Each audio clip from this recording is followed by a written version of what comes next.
All right, thank you, and welcome to this session on global ambitions. So the idea is to understand with some real-life examples of what FinTechs need to scale domestically in Australia, but also globally as well. And we're joined by three wonderful people at great global payments organizations that are scaled globally. And the context to this session is that whilst Australia's FinTech ecosystem continues to be performing, both we see success of homegrown FinTechs as well as overseas businesses continuing to come into the country.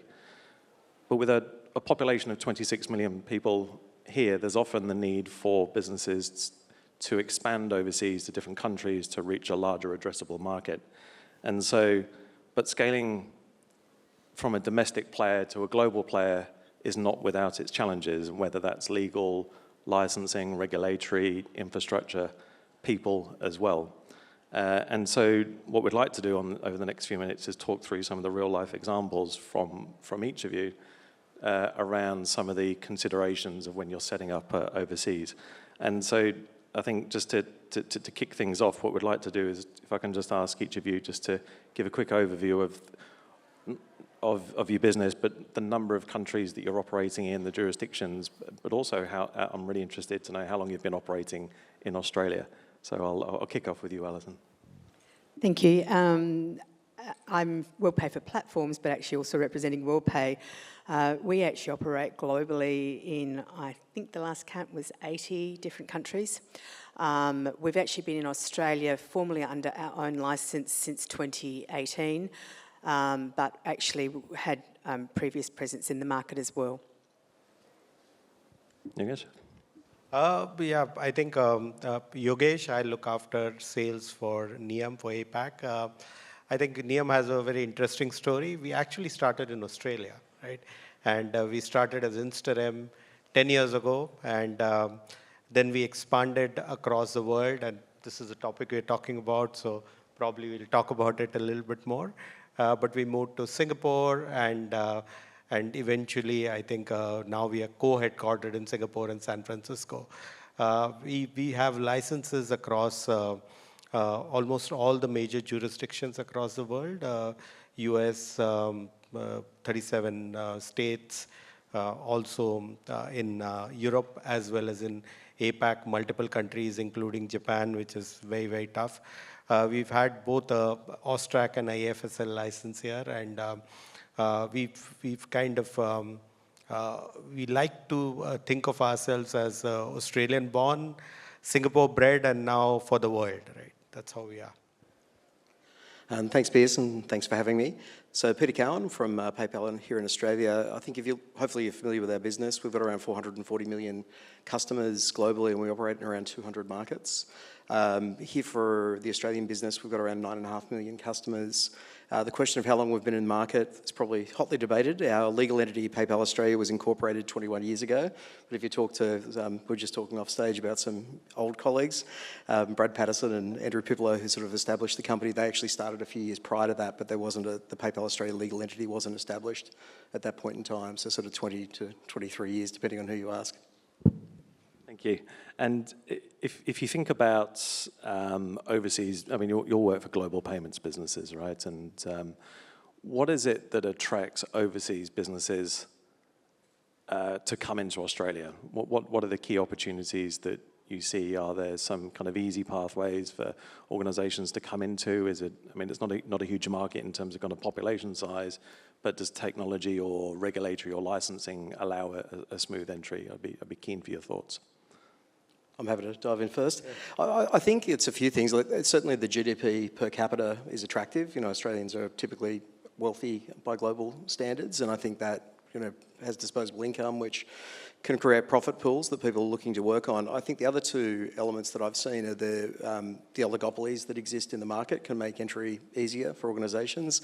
You know, there's not many markets globally where you can sign up to retail groups and get over 50% of kind of the market in terms of retail dollar spend, like you can here in Australia. Or similarly, if you're looking to target the banking sector, you know, you've got 4 banks that make up 80% of the retail banking market. So the structure of the market, I think, makes it somewhat easier to enter than maybe some other global markets where there's more fragmentation or lower GDP?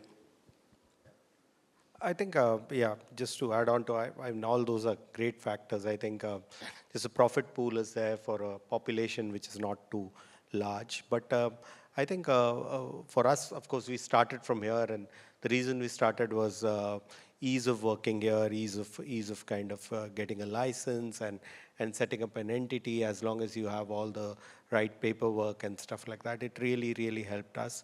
I've also seen international companies typically this is an easy entry point into Asia. If you want to kind of set up a business which is remote and far away, it's great to kind of come to Australia, test the waters. It's more similar in terms of demographics as well as in terms of regulation, like international markets which are progressive, and then you can kind of move into certain stronger or a little more difficult regulatory markets in the region. I think for us, it's probably around the customer more than anything. So one of the things that we find, no matter it's Australia or any other market we go into, that what I'd call the halo effect is really critical. So as we think about some of our largest customers, they want to see what that presence is. They want to have a single integration that gives them as many markets as possible. So that would be the first part that we'd think about. But then on the opposite side of that, as we're thinking about some of the amazing Australian businesses that are looking to move offshore, I've just released our solution into the UK. And the vast majority of our customers who are coming in onto that product initially are actually some really great companies from Australia, sort of small software platforms that are now going into the UK. So it's that reciprocity that comes across being in markets that actually enables your customers to actually operate. Whilst we call it globally, it might only be a few markets, but that's that known partner, single integration, and those really key sort of simplifiers in going international for them as well. Collectively, you all have a ton of experience setting up in overseas jurisdictions. Are you able to share some, I guess, some insights, experiences, good or bad, around setting up in a different country? I'll kick off with you. So I probably slightly innocently took on a role in 2020. I started the week before we went into sort of global shutdown for COVID, and the task that I was given was expand into 14 new markets in 3 years.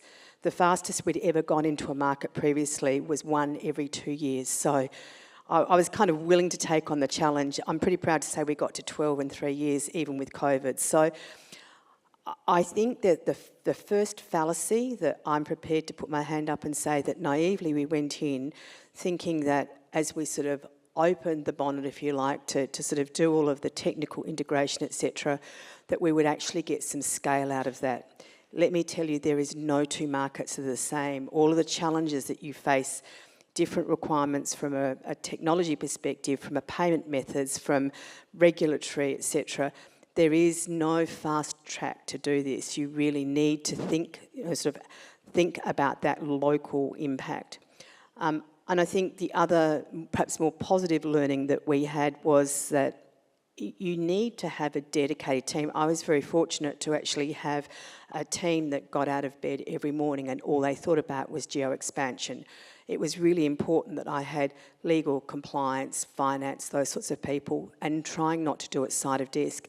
It's not easy, and so you really need to make sure that that was where the scale came from for me, because once they'd gone through the challenge in one market, the legal guys would go, oh, hold on, okay, we know how to do this, now we'll come through this way. So I think for me, it was around making sure that I had people who were consistently focused on that geo-expansion rather than trying to do side of desk. I think similar thoughts, right? Every market is different. I think what we've experienced is, and if you look at our growth journey, right, what has been our strength is being hyper-local wherever we can, right? I think when we were just a direct-to-customer business, and then when we became a B2B payments business, I think it was led by customer insights rather than just looking at geographical expansion, right?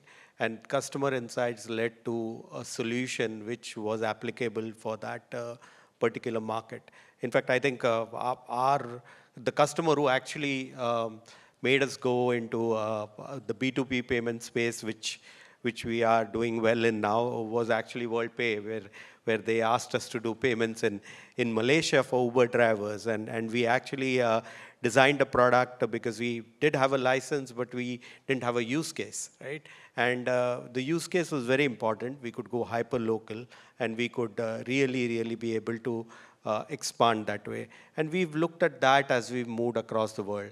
So there's a lot of standardization that we do now. We are a bigger company, so everything needs to be standard, and my legal and compliance colleagues always ensure that. But what is our success formula in terms of expansion has always been being hyper-local. Yeah, maybe to expand on that hyper-local thought, I think if you go back to PayPal's origins, people are probably too young to remember this. You used to have to preload money into your PayPal account before you were able to use it. And we obviously needed to get money out of PayPal accounts to sellers. So every market we went to, you had to integrate to the local banking network to allow both direct debits to come in and as well as credits to flow out. And if you think about like BACS in the UK is a little bit different to the way that BEX works in Australia. Is different to how ACH works in North America. So you have to really customize at that level. And then you think about that licensing framework as well. And if I think about client monies, even ASIC and APRA think slightly differently about the way they regulate client monies. And then you start to go to Singapore and you think about MAS and e-money licensing and the way that operates. Like every regulator has slight nuance around it, and then AML/CTF similarly has different requirements around know your customer and validation of that in each of the markets in which you operate. So you really need to be prepared to have the customization at all of those various layers of your solution as you're looking to scale into markets. And that's a nice segue into kind of the next question. So if we think about APAC, which is just a huge diverse range of economies and countries, there's this really interesting kind of play where there's on one hand a drive towards harmonization, but on the other hand you've got this huge range of entrenched payment systems that are very, very different. So if you're an Australian fintech looking to enter the APAC market, how on earth do you deal with it? Where do you start? I can go. We went to Singapore. It's the easiest country to go into in APAC, and really helped us kind of develop a kind of base to go into other markets in the region.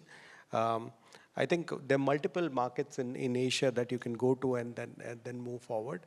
But as I said earlier, it's not that there are too many unaddressed challenges in each market. So just because you turn up, nobody is going to line up and give you business, right? So it needs to be a use case. It needs to be a customer-driven move to the market that you want to be in. And if you feel as a fintech in Australia, you have something that you really solves a problem for your customers, you will be easily able to expand across even the tough markets across APAC. Yeah, it's an interesting space. I think the risk people can have with Asia-Pac is you think of it as a homogenous market, and it's easy to look at it on a map and go, we're going to go after Asia-Pac. But when you actually get in, each market is completely different, particularly when you think about domestic payment types in each market, or what digital wallets the consumers use, the socio-economic status of the people that live within the markets, the regulatory frameworks. Like, it's all extremely different in each of the markets. And I think for me, it's picking where you've got that good product market fit, and maybe starting there and demonstrating that you can penetrate those markets, and then looking to potentially expand off the back of that.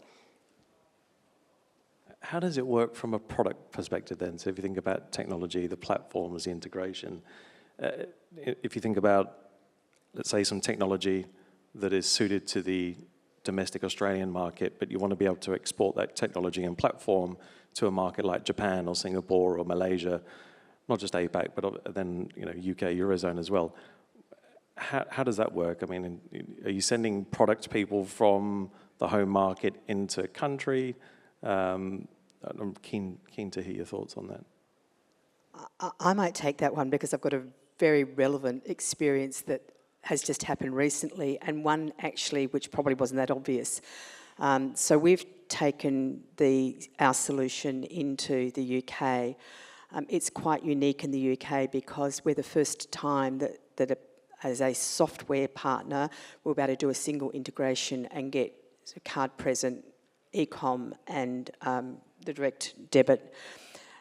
Frankly, we drove all of those initial pieces, aside from a project manager based in the UK, we drove all of that from Australia. There are so many similarities. Our regulation is not dissimilar. They felt that there were so many sort of similarities that we could do it easily. As you start to dive into the real nuance of it, and I'll use direct debit as an example, BACS and BECS you would have thought were pretty close, even their initials are close. You dive into it and they're completely opposite in the way that they think about technology, the way they think about sort of modern process, etc. So from our perspective, whilst we could do quite a bit of the heavy lifting to go into the UK, what we found was we got slowed down at the end as we didn't have somebody in the ground. So I've actually just now gone and put a product person into the UK for future development to make sure that I've got the ears and eyes on the ground, because we can't afford to slow ourselves down. You need to move quickly to keep that competitive edge there. Yeah, I was going to say, I think the other thing that's important is around architecture of your solutions. I think particularly as a fintech, it's easy. You start with a minimum viable product that you kind of sticky tape together, and then you slowly add bits to it, and you've kind of got this big code base of one thing that suits one market in one language. If you take a step back from that and you think about internationalization of software, it's very much around, if you wanted to go into the APAC region, you need to support Dual-Byte characters for people's names. Are your databases constructed in such a way that they can support that in your systems? How do you think about pulling narratives from different languages to display in user experiences so that you can customize based on language through user flows? Things like that you really need to think about early in the journey, and then some optionality around maybe some of the compliance flows and things like that so that you can pick out off the shelf the different elements that make sense for that market to meet the local regulatory nuance that sits there. So I think for me, starting when you're thinking about architecting a product and how you're going to build is important. Otherwise, you'll end up taking many steps forward and you'll have to take a number of steps back to then redesign before you can go forward again into other markets, where I think if you start with good architecture and design around your code base, then you're in a good position to be able to scale into other markets. Yeah, I think for me, multiple examples. I think one relevant example is we recently kind of made a big thrust into Japan. Very unique market. I've worked there. It's not easy at all in terms of how we language is just one of the challenges, but just the way it works and stuff like that. And we can do local payments in Japan. We have a type 1, type 2 license, which is very rare to get in Japan, and we kind of trying to expand that. But our experience with that was that at every stage in the customer journey, you had to make some changes to the way our standard product worked. And that is something that agile fintechs can do very fast, right? And that's something that has become a strength. So that's why large banks are now using us to pay out into Japan, because we are able to do those changes and make it adapt to the local market. But I wouldn't say that it was easy. It's been a journey, and our first few customers weren't really happy, but we've gotten together, and now we have a product that works. Yeah, but it was a very unique experience. So just to carry on from that, if you think about some of the newer payment methods, I mean, so like PayTo in Australia is increasing in its take up. Stablecoin seem to be a more prevalent form of settlement and payment. How do you future-proof your technology strategy, your infrastructure, your product roadmap to be able to cater for those individual products that can be have unique characteristics? I'll talk about that from an Australian perspective with regards to PayTo. I'm very blessed in my organisation because I actually have product and engineering teams that sit in my direct reporting line, and that has been invaluable as we sort of start to talk about prioritisation.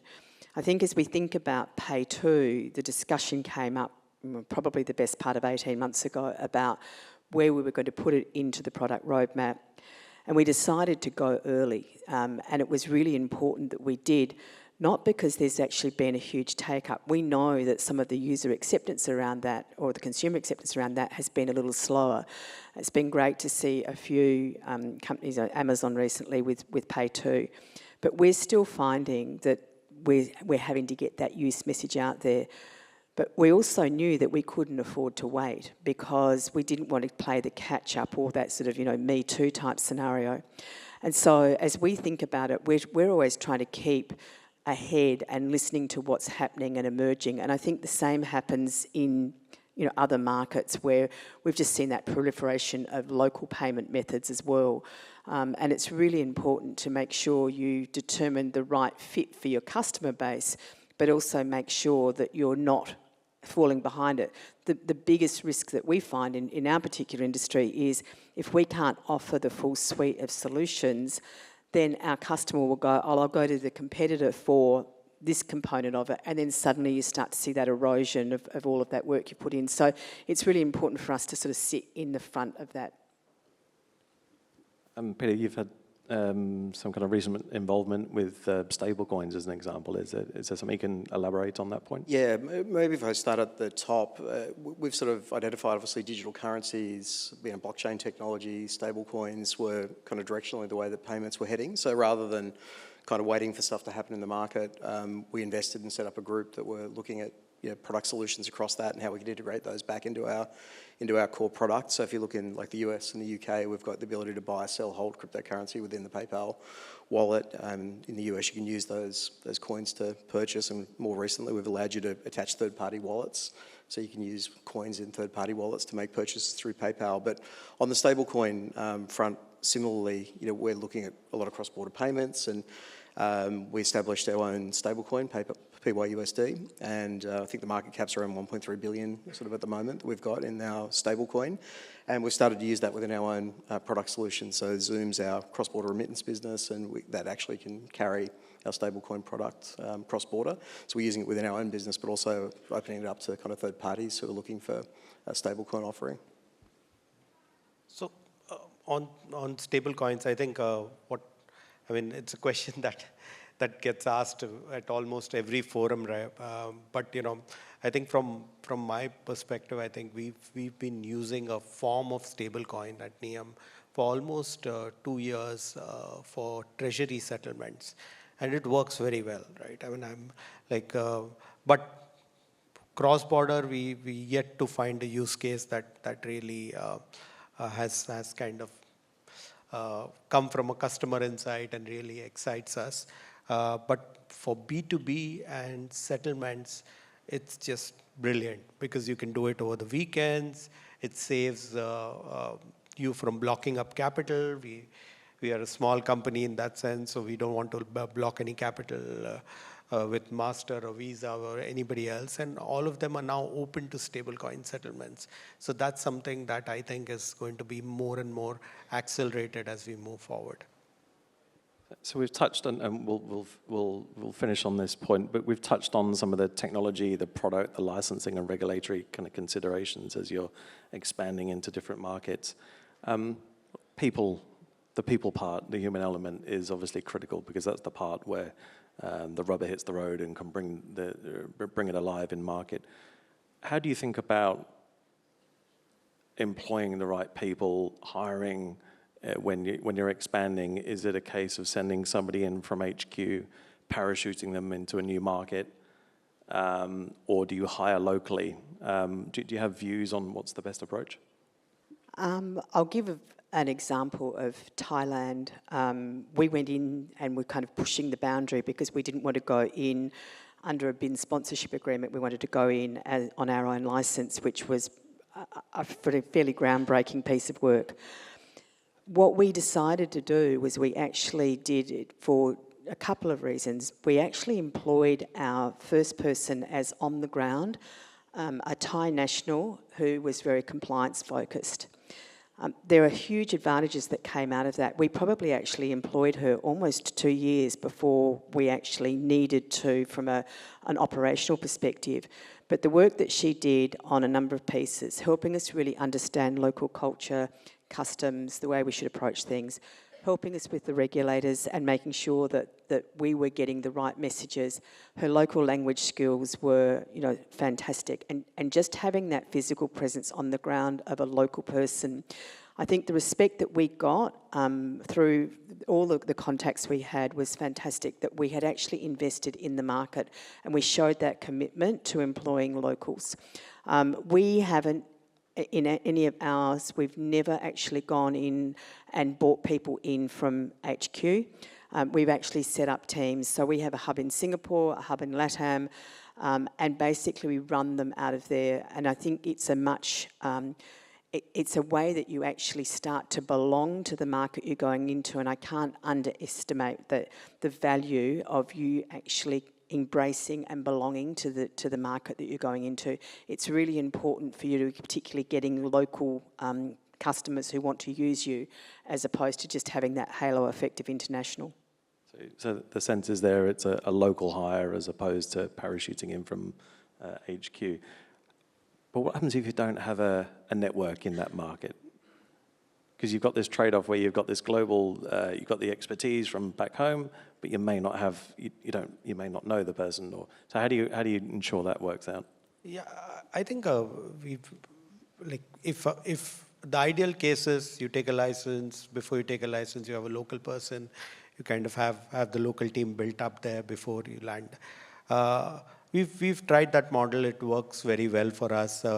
But in recent times with FinTechs and all of us wanting to break even and start making money, one of the things that our CEO talks about a lot is RBC, which is revenue before cost. So we're trying to first get a partner in a country, get them live, and then make our first hire in that country to get similar partners. And that's working right now for us. Yeah. Peter? Look, probably not a lot more to add. I think there is some nuance there around the payments markets you're looking to enter, which I might just add. I think if you were going into like Korea and you were doing merchant acquiring, you didn't understand how a VAN network operates and you didn't speak Korean, you're going to struggle to do that from Australia. If you had a product that had pretty good product market fit in Australia and you wanted to move into the UK and you had a really strong person here who was interested in moving over there, I think you could send that person over there and they would likely be successful in that market. So it may be just a slightly different bit of nuance there, Piers, but I think sometimes it's kind of horses for courses based on the market you're looking to enter. All right, I think we are all good for time. So thank you very much and thanks for joining the session.